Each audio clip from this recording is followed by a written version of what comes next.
know, Balaji? Yeah, we can hear you loud and clear, sir. We can see your. Thank you so much. First of all, I apologize for delay in login. So, Namrata Sharma wanted me to touch in between you all glaucoma persons. Balaji also well-known glaucoma person in India. Amit is also part of this meeting.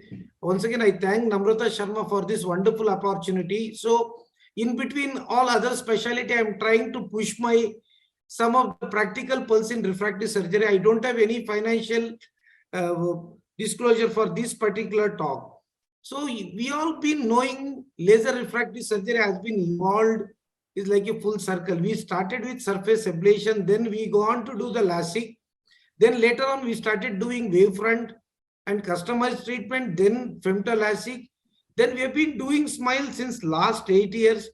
Again, we are switching back to the surface ablation. So it's like we are evolving around the circle.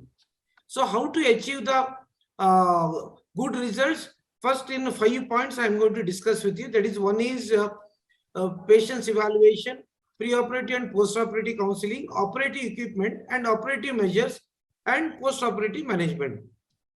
Coming to the patient evaluation, I personally feel that all patient, whoever I am doing refractive surgery, I do cycloplegic refraction, whether myopic or hypermetropic. Of course, you have to do cycloplegic in hypermetropic. Even I do it in myopic also, because always I want to rule out the pseudomyopia. So coming to the patient evaluation, very important. Slit lamp examination is also very, very important. Just we have to always rule out some of the lead pathologies like mebobinitis. We need to look at the tear film status. We need to look at the corneal, whether the patient is already having some corneal abnormality like corneal dystrophy, corneal scars. Always do not forget to see the pupil size. Very, very important. And always look for the lens detail. To know for the lens detail, I think it is very important whether patient is having cataract or not. Also, you have to see. Always you look for any active infection in the eye or any inflammation. If the patient is having any infection, I think you have to treat, review patient after 3 weeks, then think about the treatment. Coming to the always never ever forget to rule out glaucoma. If you think that the disc is abnormal, always all my patients who are undergoing refractive surgery, I just do their visual field testing, I go ahead with the treatment.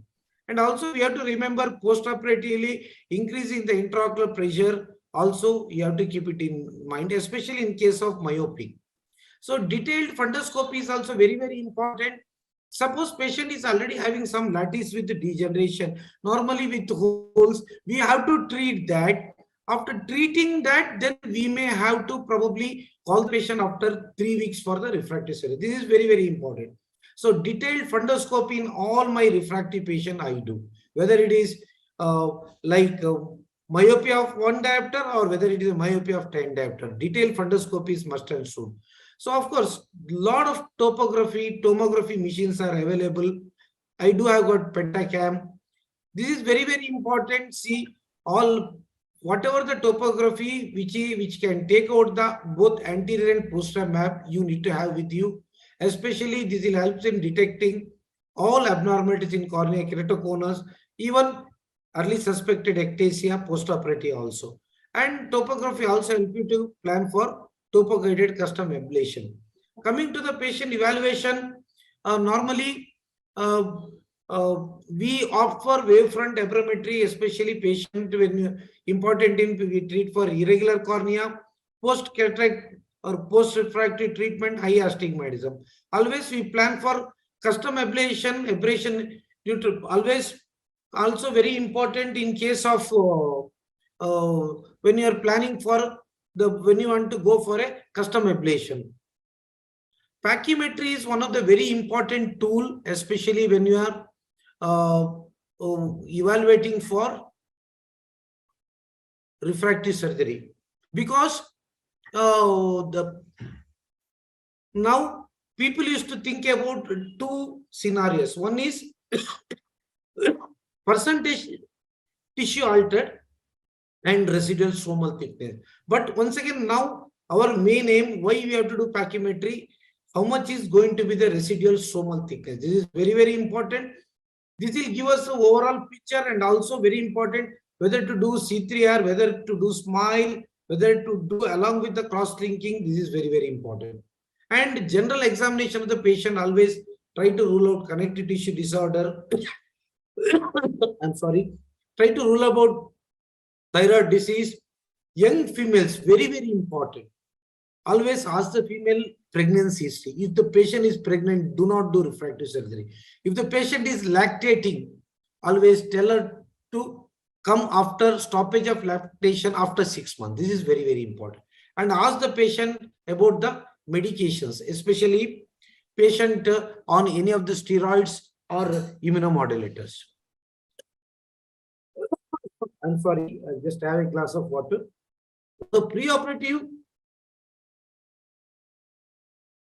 counseling is very, very important. Always you have to sit with the patient. See, I have done probably one of the highest number press beyond in India. I myself counsel the patient. My chair time for my press beyond patient is 45 minutes. I always sit with the patient. You have to tell about the what and all going to be the complication. Also, you have to discuss with them. You can even show all this literature. ACRS literature shows almost 96% of the patient achieve 2020. Always very important that to see that always you should promise less and deliver more. Okay, sorry, it is something happened to my screen. Okay, there is some problem happened. Okay, sorry. Can you able to see Balaji? Yeah, yeah. Yeah. Yeah. Yeah, it's fine, no? Yeah. Oh, it's fine. It's fine. Please carry on. Yeah. Coming to the operating equipment, always still my friends are doing with the microkeratome. Always pay attention for regular maintenance and calibration. Always when you are having femtosecond, try to update your both software and hardware. Even a lot of machines nowadays, even with the femto machine coming with the iris registration, also you need to always, when you are doing with the femto, always look for always lower energy pulse. These are the lot of equipment femto machines available in the market. Okay, so always being a surgeon, during the surgery, I double check all the measurement, make sure that we are enter the proper power, refractive power in the machine. Then coming to the I'm sorry, operative measures. Always when you're treating females with a long hair, always head position is very, very important. If they're having a long nose, tilting head bit towards the opposite side, this is very, very important. What should be our goal? Always successful application of the suction cone for femtosecond laser is very, very important.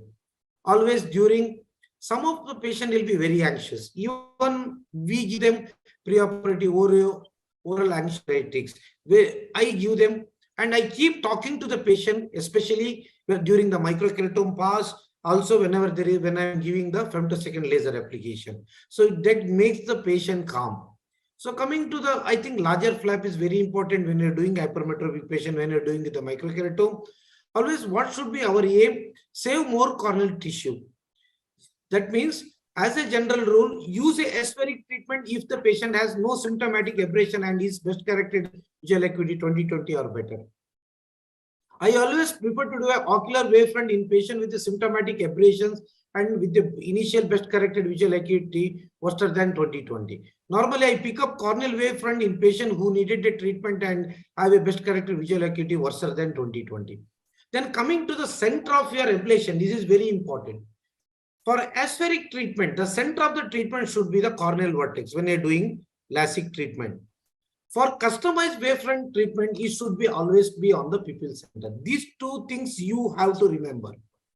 So, of course, as I said that, this all I'm not going to talk. What it should be clean, sterile environment. I'm not going to talk. For, I think those are doing with those are doing PR case, I think mitomycin is an extremely useful drug. I think depending upon the refractive error, we apply the mitomycin. So I think I'm not going to talk what we do in PRK. I think most of us been doing. Coming to the post-operative measurement, very, very important. So always, these are the complication can happen with LASIK. I do have an incomplete flap, free cap, buttonhole, flap tear. In such cases, stop the procedure, repose it back the flap, apply BCL. You can plan for surface ablation later on. Suppose suction loss during the smile. You can recenter the cone, follow the machine guidelines regarding the continuation of the treatment, immediately dock it. Still, you cannot, in the initial part of smile, still you can convert it into femtology. Still, in other steps, still you can plan for surface ablation later on. Very important coming to the post-operative management. Be vigilant, be aggressive in management of complications like corneal infection, diffuse lamellar keratitis, interface fluid syndrome, ectasia. Very important, explain frankly in detail regarding the complication and do not hesitate to take second opinion in such cases. This is very, very important. I'm not going to talk about some of the case scenarios. These are the few case scenarios. My talk is for only for 10 minutes. So in the end, very important, careful patient selection and well-planned treatment gives the most happiest patient. Once again, I thank ICO Namrata for this wonderful opportunity. Thank you, Anand.